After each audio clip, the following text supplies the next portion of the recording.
성경을 읽다 보면 좀 성경의 흥미를 잃어버리게 만드는 부분이 있습니다. 족보입니다. 그래서 뛰어넘기도 하고 그리고 또 감동도 좀 오지 않는 것 같고 이런 느낌을 받을 때가 있습니다. 하지만 이 족보는요, 성경이 여러 곳에 나오는데 대단히 중요합니다. 일단 길고 긴 역사가 어떻게 정리되어 있는지를 우리에게 알려줍니다. 차를 타고 낯선 지방에 갈 때 길을 몰라서 요즘은 헤매는 일이 없습니다. 내비게이션이 다 가르쳐 주거든요. 이런 내비게이션 같은 역할을 하는 것이 족보입니다. 그러니까 족보는 이정표 역할을 합니다. 성경을 보시면 어마어마한 바로 시간이 흘렀습니다. 수많은 인물이 나오고 수많은 사건이 나오는데 이런 것들을 한 번씩 다 정리해 주는 것이 바로 족보입니다. 그리고 더 중요한 것은 이 족보를 가만히 연구를 해보면 하나님의 말씀이, 약속의 말씀이 얼마나 정확하게 이루어지는가 하는 것을 우리에게 보여줍니다. 그래서 대단히 중요합니다. 오늘 이 6절부터 14절까지 읽었는데 이 창세기 10장 전체를 보시면요, 족보입니다. 홍수 이후에 바로 노아의 자손들 셈과 함과 야벳의 후손들이 어떻게 뻗어나갔는가에 대해서 말씀하시는 바로 이 내용입니다. 특별히 오늘 저와 여러분들이 조금 주목하고자 하는 것은 바로 노아의 세 아들들 가운데 함의 바로 둘째 아들 함의 후손들 그 족보를 조금 주목하려고 합니다. 익숙한 이름들이 많이 나오고 그리고 자세히 살펴보면 우리에게 주시는 교훈이 대단히 큽니다. 주시는 교훈을 통해서 우리가 은혜를 나누며 성찬에 참여하기를 원합니다. 먼저 첫 번째로 볼 것은요, 하나님을 떠난 강한 자들입니다.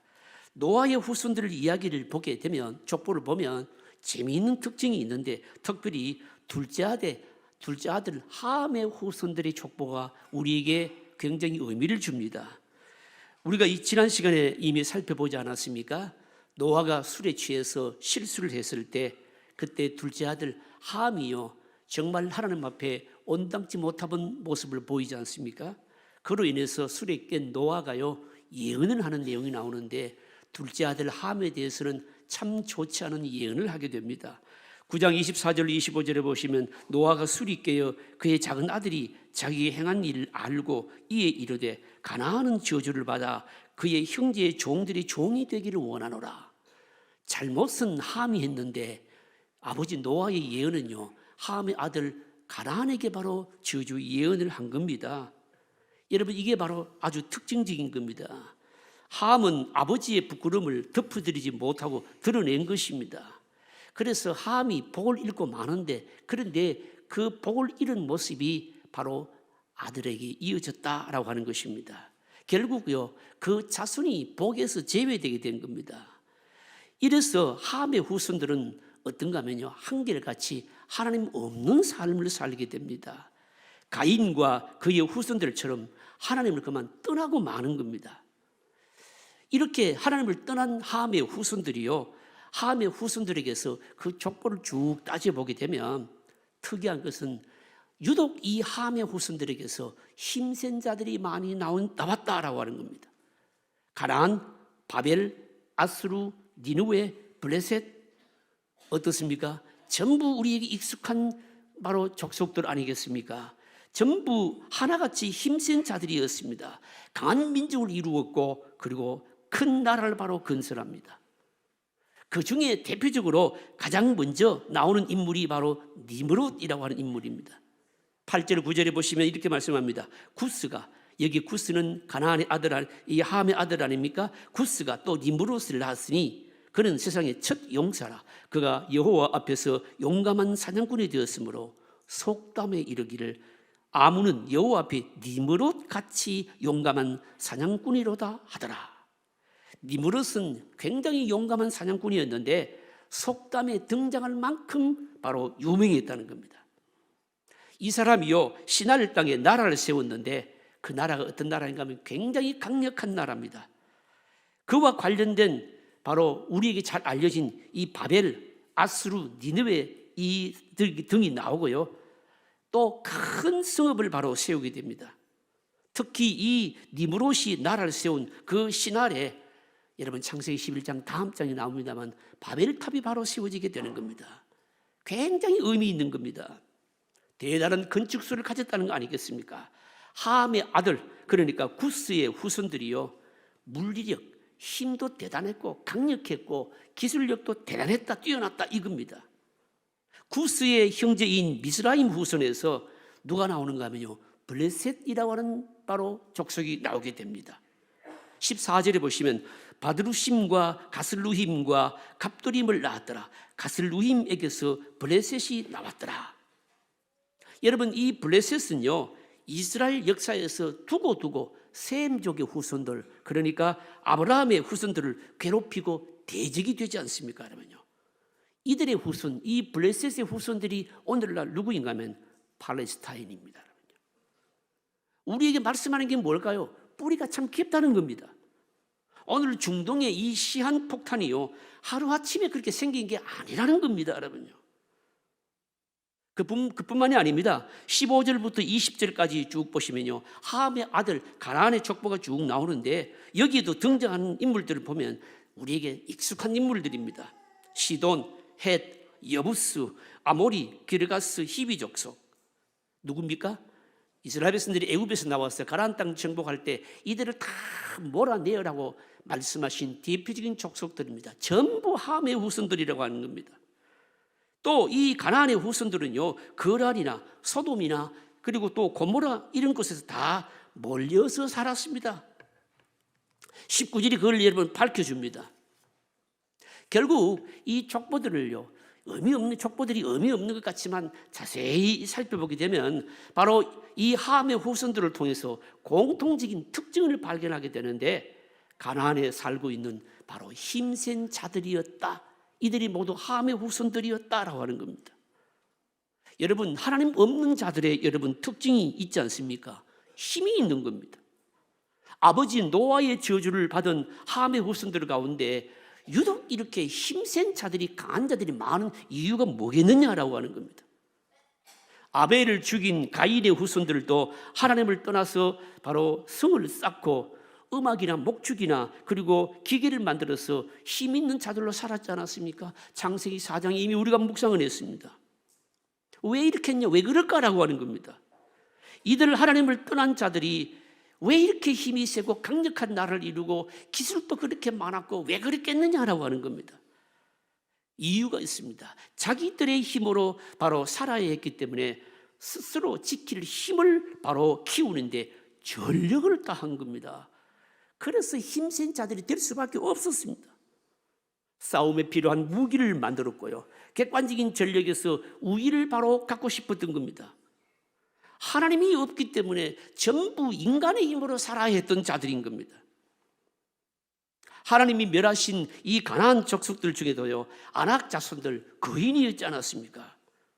하나님의 군대를 모욕했던 골리앗 역시 엄청난 키에 막강한 힘을 가지고 있었는데 따지고 보면 다 이들의 후손이었습니다. 그런데 반면에 하나님의 백성들은요, 기술력이나 물리력에서 여러분 이들보다도 훨씬 바로 더 약했습니다. 예컨대 우리가 성경을 보게 되면 블레셋은 이미 청동기 문화를 가지고 있었는데 사울이 다스리던 이스라엘은요, 칼도 하나 제대로 만들지도 못했습니다. 여러분, 이건 참 의미 있는 겁니다. 하나님의 백성들은 하나님의 힘이기 때문에 인간의 힘을 바로 가질 이유가 없었던 겁니다. 여러분요, 병거나 마병을 의지하지 않았습니다. 하나님을 의지하고 하나님을 힘으로 삼는 백성들은 물리적인 힘이 바로 저들을 지켜준다라고 하지 않았기 때문에 거기에 집중하지 않았다는 것이죠. 칼 하나도 손에 없던 다윗이요, 칼과 창과 단창으로 무장한 골리앗을 이길 수 있었던 이유도 이거 아닙니까? 그래서 사무엘상 17장 45절에 보시면 다윗이요 골리앗을 물리치고 유명하게 고백한 말이 나오지 않습니까? 다윗이 블레셋 사람에게 이르되 너는 칼과 창과 단창으로 내게 나아오거니와 나는 만군의 여호와의 이름 곧 네가 모욕하는 이스라엘 군대의 하나님의 이름으로 내게 나아가노라. 다윗에게는 하나님의 이름이 힘이었고요, 바로 하나님의 이름이 싸울 수 있는 바로 무기였던 겁니다. 다윗은 하나님에 대한 믿음으로 거대하고 강한 용사를 바로 이겼던 것이죠. 오직 여호와만 바라보는 믿음이 바로 큰 용사를 넘어뜨린 겁니다. 여러분, 우리에게 말씀하시는 것이 뭘까요? 힘센 것이 복도 아니고 힘이 있다고 하는 것이 승패를 결정짓는 것도 아니라는 뜻이죠, 여러분요. 하나님을 경외하는 사람들은 물리적인 힘 자랑하지 않습니다. 물리적으로 크고 강하고 많고 그것이 바로 힘으로 연결되는 것이 아닙니다. 허상일 수 있습니다. 여러분, 용사라고 해서 이기는 것 아닙니다, 여러분요. 여러분, 우리의 힘이 뭘까요? 하나님의 백성들이 힘이 뭐겠느냐라고 하는 겁니다. 하나님이 힘이고요, 하나님을 믿는 믿음이 힘인 것이죠, 여러분. 삶의 모든 부분에서 하나님이 개입하시도록 믿음을 사용하게 되면 하나님이 개입하시고 길을 열어주시고 이기기도 하시고 그리고 우리의 땀과 수고도 헛되지 않도록 해주시는 거 아닙니까, 여러분요? 사랑하는 성도 여러분, 이 하나님을 더 의지하시기를 바랍니다. 그리고 이 하나님을 믿는 믿음으로 살게 되면 물리적인 힘이 좀 없어도 얼마든지 복을 받고 승리할 수 있도록 해 주신다는 거죠, 여러분. 오늘 둘째로, 그러면 세상을 이기는 진정한 힘이 또 어디 있느냐라고 하는 겁니다. 여러분, 한번 생각해 보십시오. 우리는요, 믿음을 가지고 산다 하지만 이 세상의 사고방식에요, 이미 익숙한 자들입니다. 힘센 자들이 이기는 모습을 늘 보면서 살지 않았습니까? 그래서 거기에 학습된 우리들도 자꾸 세상의 힘을 가지려고 합니다. 그러나 힘센 자가 반드시 이기지 않고요, 때로는 이길 것 같은데 다 무너지는 것 보지 않습니까, 여러분? 열왕기하 5장에 보시면 바로 아람 왕의 군대 장관 나아만이 나옵니다. 열왕기하 5장 1절에 보시면 이렇게 말합니다. 아람 왕의 군대 장관 나아만은 그의 주인 앞에서 크고 존귀한 자니 이런 여호와께서 전에 그에게 아람을 구원하게 하셨습니다. 그는 큰 용사이나 나병 환자더라. 무슨 말씀입니까? 이스라엘이 두려워서 쩔쩔매는 아람 왕의 이 군대 장관 앞에 붙여있는 수식어가 있습니다. 그런 존귀한 자고 큰 용사였다는 겁니다. 그렇게 존귀하고 큰 용사였지만 자기에게 있는 나병 하나 다스리지를 못했다는 겁니다. 여러분, 이 나만 장군의 바로 나병을 누가 여러분 다스립니까? 선지자가 고치잖아요. 하나님을 믿는 선지자가 바로 치료합니다. 그래서 시편에 뭐라고 고백하고 있는가 하면 시편 33편 16절에 보시면 많은 군대로 구원 얻은 왕이 없으며 용사가 힘이 세어도 스스로 구원하지 못하는도다 라고 말씀하고 있는 겁니다.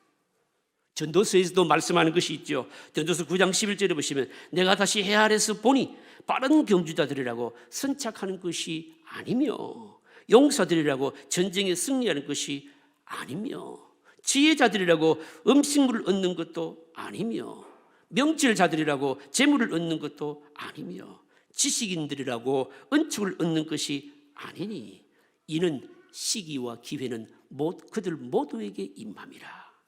무슨 말씀입니까? 외적으로 보았을 때 힘들 많은 것이 많다고 그것이 곧 바로 나에게 도움이 되는 건 아니라는 말씀입니다. 여러분, 하나님이 스스로 힘세다고 자랑하는 자 사용하신 적이 없습니다. 여러분, 모세조차도 자기 힘으로 백성들을 위해서 뭔가 하려고 했을 때 여지없이 하나님께서 꺾으시지 않았습니까? 그래서 구약 예레미야 선지자가 선포하는 말씀이 있죠. 예레미야 9장 23절로 24절 우리가 너무너무 잘 아는 말씀 아닙니까? 여호와께서 이와 같이 말씀하시되 지혜로운 자는 그의 지혜를 자랑하지 말라. 용사는 그의 용명을 자랑하지 말라. 부자는 그의 부함을 자랑하지 말라. 자랑하는 자는 이것으로 자랑할지니 곧 명철하여 나를 아는 것, 하나님을 아는 것과 나 여호와는 사랑과 정의와 공의를 땅에 행하는 자인 줄을 깨닫는 것이라. 나는 이 일을 기뻐하느라 여호와의 말씀이니라. 뭘 자랑해라는 겁니까? 하나님 아는 것. 진정한 힘은 바로 하나님을 아는 것이 바로 진정한 힘인 겁니다. 참된 힘이라고 하는 것은 하나님으로부터 나오는 것이고 그 힘만이 세상을 다스릴 수가 있는 겁니다. 여러분, 허망한 힘 여러분 잡지 마십시오. 여러분, 하나님의 힘이 바로 나의 힘인 겁니다. 하나님께서 나를 붙드시면요 나를 이길 자 누가 있겠습니까? 그러면요. 세상 물리력이 아무리 강해도 그 물리력을 또 이길 힘은 세상에는 또 나오기 마련인 겁니다. 그러나 하나님께서 함께 하시면요, 감당할 자 없는 거죠, 여러분요. 사랑하는 성도님 여러분, 세상의 힘은 상대적일 뿐입니다. 절대적인 힘은 하나님을 섬기는 데 있고 하나님을 따르는 선한 자들에게서 하나님께서 그 손을 들어주시는 거 아니겠습니까? 힘 세다고 이긴 것 아니고 강한 자라고 서는 것이 아닙니다. 하나님을 의지하는 우리가 힘 있는 자들이라는 것이죠, 여러분. 돈 있는 사람보다도 하나님을 의지하는 사람 사용하실 것입니다. 세상에 자랑할 것이 많은 사람보다도 자랑할 것이 없는 자들을 더 강하게 하셔서 사용하실 것입니다. 믿음의 사람들이 강한 이유가 여기 있는 겁니다. 오늘 성찬의식을 거행합니다. 여러분, 이 성찬의식 정말 하나님이요, 하나님이신 예수님이 몸을 입고 이 땅에 오셔서 강한 방식이 아닌 자신을 내어주셔서 십자가에 죽으시는 희생의 방식을 통해서 온 인류를 구원하신 것을 바로 기념하지 않습니까? 예수님의 살과 피를 먹고 마심으로 바로 예수님과 진정으로 하나 되는 이 연합을 통해서 세상과 죄를 이기고 하나님께서 공급해 주시는 이 힘을 가지고 세상에서 승리하시는 은혜가 저와 여러분들에게 있으시기를 주의 이름으로 축복합니다.